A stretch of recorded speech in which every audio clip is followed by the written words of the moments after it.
Olá pessoal, bem-vindos à Escola Fácil com a ProShark, onde aprender é legal e divertido. Se a pandemia bugou seus estudos, aqui é o lugar certo para recuperar o tempo perdido. Então, inscreva-se no canal, ativa o sininho e dê um like neste vídeo. Tudo bem?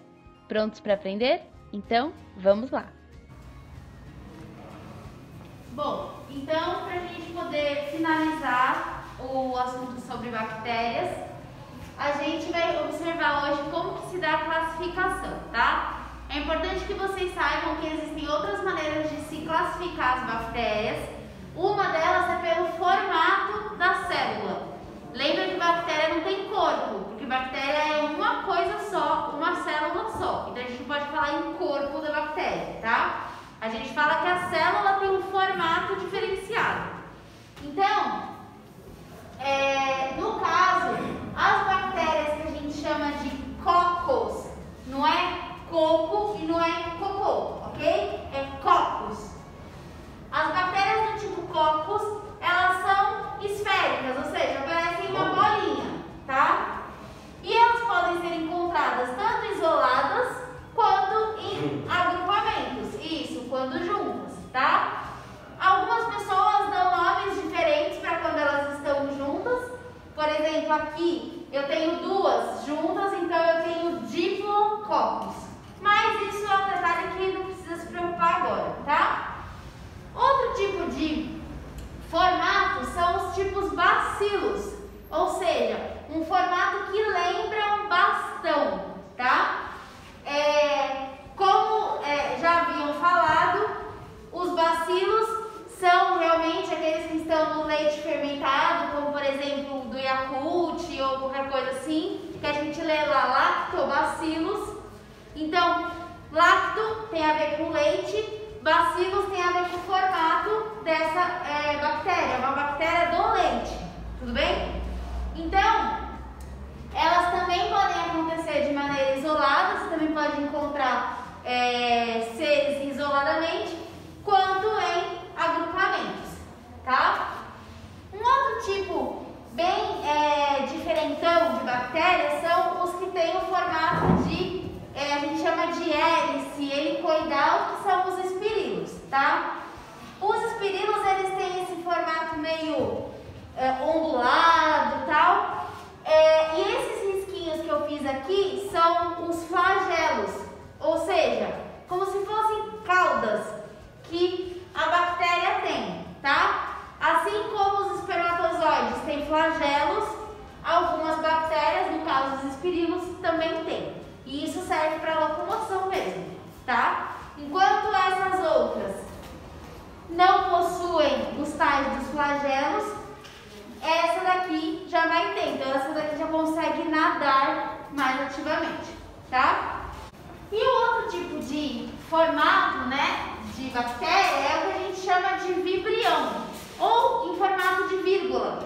Quando você observa na microscopia, você lembra de uma vírgula, porque ela parece assim, uma coisa meio curvada. Então por isso que se deu o nome de vibrião, por causa desse parecer vírgula, tá?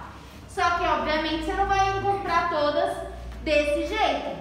Você vai encontrar elas em várias posições. Aí quando você observa uma que lembra uma vírgula, aí você chama de vibrião, tá? E pra gente finalizar, eu vou explicar para vocês a reprodução assexuada das bactérias. Existem tipos de reprodução. A gente classifica em assexuada, uma reprodução que não muda a variabilidade genética, ou seja, uma reprodução em que eu tenho que a célula inicial dê origem a duas células iguais, tá? Mas caso vocês tenham interesse, vocês vão observar que nas bactérias a gente tem também um tipo de reprodução que se chama sexuada. E o que seria isso? É uma reprodução em que há alguma mudança no material genético. Essa mudança pode acontecer tanto no material genético próprio da bactéria, que é o que está representado em rosa, quanto no plasmídio. Lembra que eu falei ontem que o plasmídio é um DNA circular, mas também é um material genético? Então, quando a gente observa que as filhas são diferentes da mãe, isso significa o quê? Que houve variabilidade genética, ou seja, houve mudança e houve então uma reprodução sexuada. No caso, eu vou explicar para vocês novamente a divisão binária, que é uma reprodução assexuada. Vou até anotar aqui. Assexuada.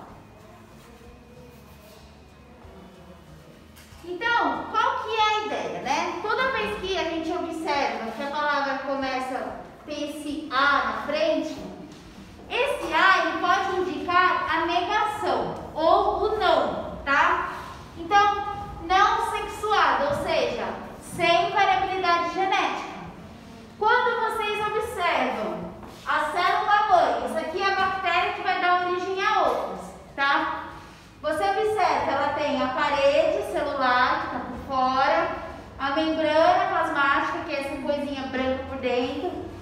Eu representei o material genético dela e o plasmídio. Só não coloquei os ribossomos, para não ficar muito poluído o desenho, tá?